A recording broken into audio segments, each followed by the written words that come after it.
இப்போ மட்டன் குழம்புங்க. எல்லோரும் நல்லா இருக்கீங்களா?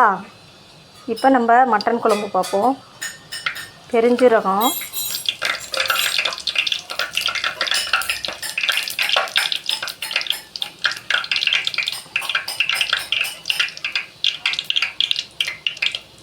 கருவேப்பிலை,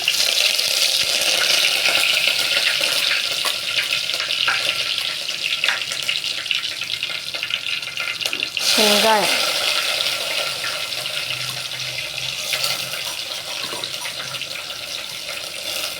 பட்டையெல்லாம் நான் போட மாட்டேங்க. பட்டை வாடை ரொம்ப பிடிக்காது. இந்த பிரியாணிக்கு, இந்த குருமா அது மாதிரி இதுக்கு தான் போடுறது. ரொம்ப பட்டை ஸ்மெல்லு பிடிக்காது. அதனால் பெருஞ்சீரகம், வெங்காயம், கருவேப்பிலை நல்லா வதங்கட்டும்.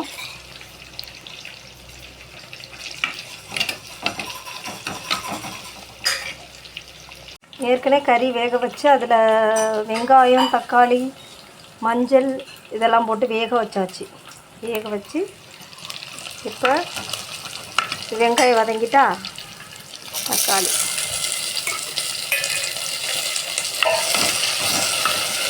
இது நல்லா வதங்கட்டுங்க. தக்காளி நல்லா வெந்து குழையணும்.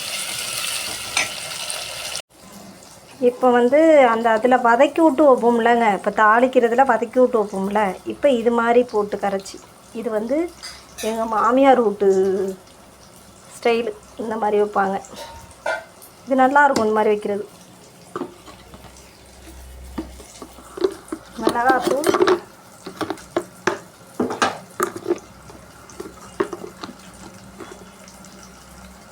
மல்லித்தூள்,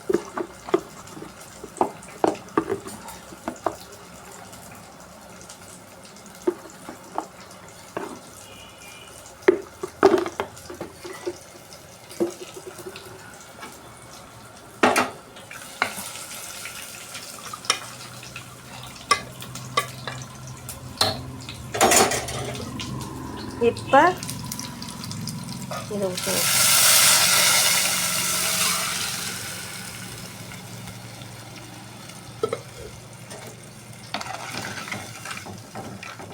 இப்போ தேங்காய் அரைச்சி கொஞ்சம் ஊற்றணுங்க.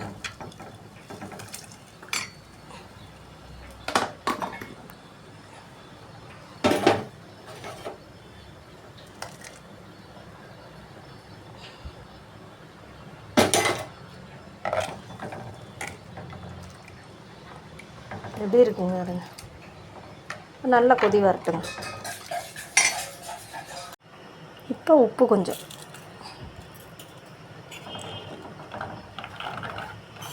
அந்த உரப்பு கம்மியாக போட்டிருக்காங்க. அப்போ தான் சின்ன பிள்ளைங்கள்லாம் சாப்பிட முடியும். நல்லா கொதிக்கட்டுங்க. ஹாய் காய்ஸ், எல்லோரும் நல்லா இருக்கீங்களா? இன்றைக்கி நம்ம விட்டு சாப்பாடுன்னு என்னன்னு பார்க்கலாமா? வாங்க. சுட சுட சாதம்,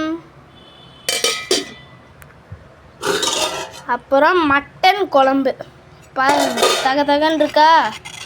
எவ்வளோ சூப்பராக இருக்குது பாருங்கள். எல்லோரும் லைக் பண்ணுங்கள். இன்றைக்கி நம்ம விட்டு சாப்பாடு அவ்வளோதான். எல்லோரும் லைக் பண்ணுங்கள். எல்லோரும் லைக் பண்ணுங்கள். கமெண்டில் ஏதாச்சும் என்னை பற்றி சொல்லுங்களேன். நானும் ரொம்ப நாள் கேட்குறேன், ஏங்க சொல்ல மாட்டேறீங்க? அப்புறம் உங்களுக்கு ஒரு டாஸ்க்கு. உங்களுக்கு விஜயை பிடிச்சா ரெட் கலர் ஆர்ட்டு போடுங்க, அஜித்தை பிடிச்சா ப்ளூ கலர் ஆர்ட்டு போடுங்க. பாய். என்ன பிடிச்சா எல்லோ கலர் ஆர்ட்டு போடுங்க. பாய்.